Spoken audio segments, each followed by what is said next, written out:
Muy buenos días a todos. El día de hoy vamos a hablar acerca del pasaje que se encuentra en la epístola a los Hebreos, capítulo 1, versículos 1 al 4. Voy a dar lectura para iniciar la meditación del día de hoy. Dice así: Dios, habiendo hablado muchas veces y de muchas maneras en otro tiempo a los padres por los profetas, en estos postreros días nos ha hablado por el Hijo, a quien constituyó heredero de todo, por quien asimismo hizo el universo, el cual, siendo el resplandor de su gloria y la imagen misma de su sustancia, y quien sustenta todas las cosas con la palabra de su poder, habiendo efectuado la purificación de nuestros pecados por medio de sí mismo, se sentó a la diestra de la majestad en las alturas, hecho tanto superior a los ángeles cuanto heredó más excelente nombre que ellos. Está ahí la lectura. Una de las principales preocupaciones de esta epístola, el libro de Hebreos, es el tema de la perseverancia o resistencia en la vida cristiana. Es un tema que se repite una y otra vez a lo largo de la epístola.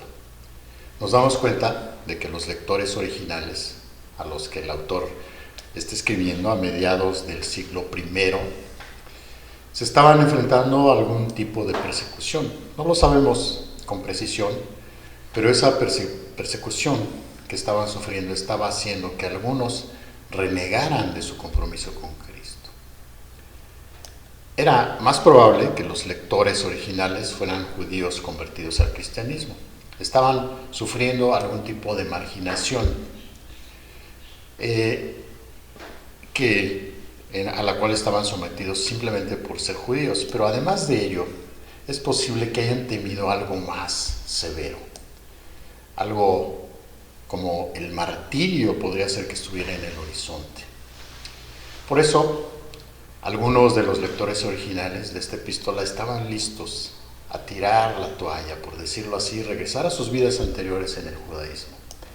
Estaban dispuestos a volver al antiguo pacto, al sistema antiguo de sacrificios sangrientos y el templo, ya que alguna vez habían abrazado esos sistemas que, teológicamente hablando, habían quedado ya obsoletos a partir de la venida al mundo de la persona y obra del Señor Jesucristo. Regresar a esos sistemas no les iba a provocar básicamente ningún problema, comparado con todos los problemas que les traía su compromiso con Cristo. Entonces eso los hacía estar dispuestos a regresar a ese viejo sistema. Entonces, frente a esta situación, el autor de la epístola a los Hebreos les exhorta a mantener el rumbo para que conozcan que la meta de todo lo que el antiguo pacto, el sistema de sacrificios sangrientos, había llegado a su fin gracias al ministerio sacerdotal de Cristo Jesús.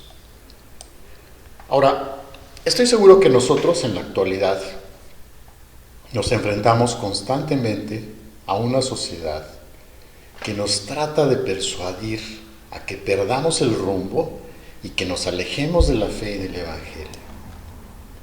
Pregunto, ¿te está pasando esto a ti? Tal vez sea porque tienes miedo de ser marginado, entonces por ello te acercas más y más al mundo, que lo que busca hacer, te lo digo, es hacer que la iglesia se convierta en algo irrelevante. Tal vez podría ser que no te das cuenta que la Biblia realmente tiene algo aplicable, algo que decir ante las cuestiones importantes y difíciles de nuestros días. Quizá ya fuiste persuadido en tu caminar como cristiano para vivir tu vida como si la revelación que tenemos en el Antiguo y el Nuevo Testamento ofrecieran solamente una ética pasada de moda que, según el mundo, ninguna persona culta o razonable podría aceptar. Entonces vives y actúas como si Cristo, y en particular la palabra de Dios en la cual encontramos a Jesucristo, simplemente ofreciera sabios consejos que podrían colocarse junto a cualquier cantidad de textos que encontramos hoy día y que promueven estas filosofías de nuestros días. Esto, si te ha pasado, posiblemente se basa en una suposición errónea, la suposición de que algo falta en Cristo, algo falta en la plenitud de la revelación que testifica a Jesucristo o que testifica de Jesucristo en el Antiguo y Nuevo Testamento, en la Sagrada Escritura. Independientemente de las formas en que podamos ser persuadidos en el transcurso de nuestra vida, de dejar a un lado a Cristo y su palabra, lo que necesitamos escuchar, lo que tú necesitas escuchar es exactamente lo que los lectores originales de la carta a los Hebreos necesitaban escuchar: la supremacía absoluta del Hijo de Dios y la suficiencia absoluta de su palabra. Su palabra es una palabra que alcanza su cumplimiento y plenitud en el Hijo de Dios, nuestro Señor Jesucristo. Entonces, la idea de esta mañana es esta: Dios ha hablado de manera definitiva en y a través de su Hijo. Vamos al pasaje de hoy, primer versículo. Versículo 1 dice: Dios, habiendo hablado muchas veces y de muchas maneras en otro tiempo a los padres por los profetas. Hasta ahí dejamos ese primer versículo. Vemos que nos habla de un Dios al que adoramos. Adoramos a un Dios que habla, un Dios que voluntaria e intencionalmente tomó la iniciativa de diversas maneras y formas a lo largo de la historia. Diversas formas de comunicar a su pueblo la verdad divina para que le conozcamos a Él. Cuando abrimos nuestras Biblias, vemos este acto voluntario, revelador de parte de Dios. Lo vemos desarrollarse desde el comienzo de la historia.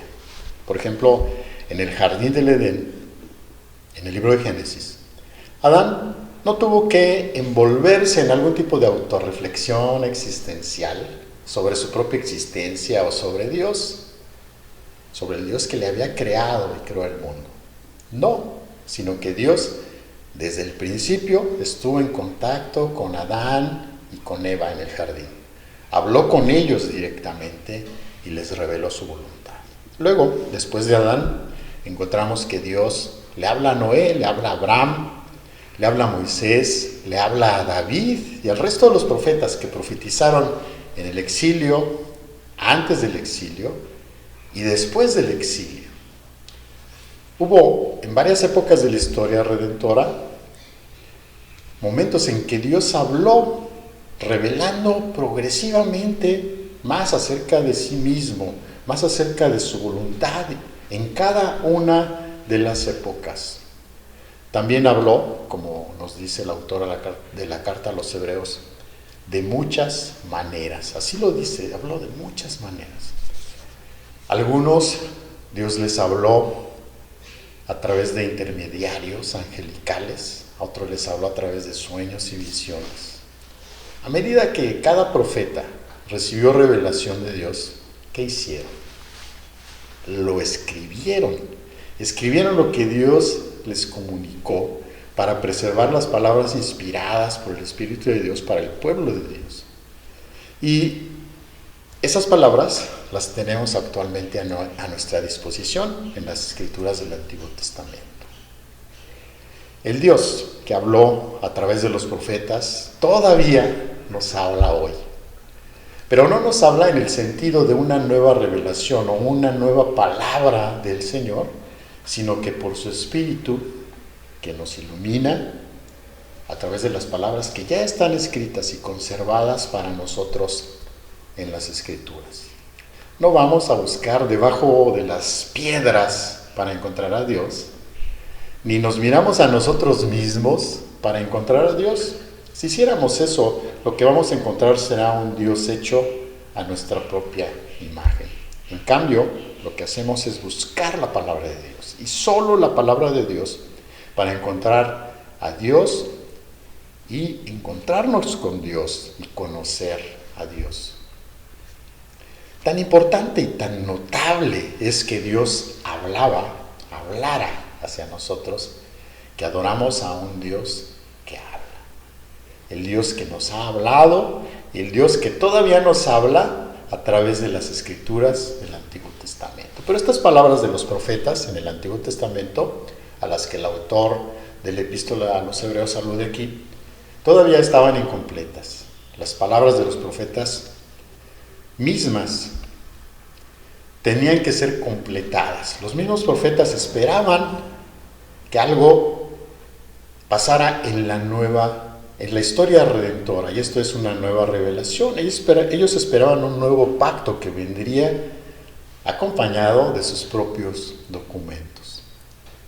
También esperaban con ansias, hermanos, la finalización de esta metanarrativa de la redención, que comenzó desde el libro de Génesis y viene hasta el Apocalipsis. Ahora, nuestro pasaje continúa diciendo, a partir del versículo 2, dice: en estos postreros días, Dios nos ha hablado por el Hijo, a quien constituyó heredero de todo, y por quien asimismo hizo el universo, el cual, siendo el resplandor de su gloria y la imagen misma de su sustancia, y quien sustenta todas las cosas con la palabra de su poder, habiendo efectuado la purificación de purificación de nuestros pecados por medio de sí mismo, se sentó a la diestra de la majestad en las alturas, hecho tanto superior a los ángeles cuanto heredó más excelente nombre que ellos.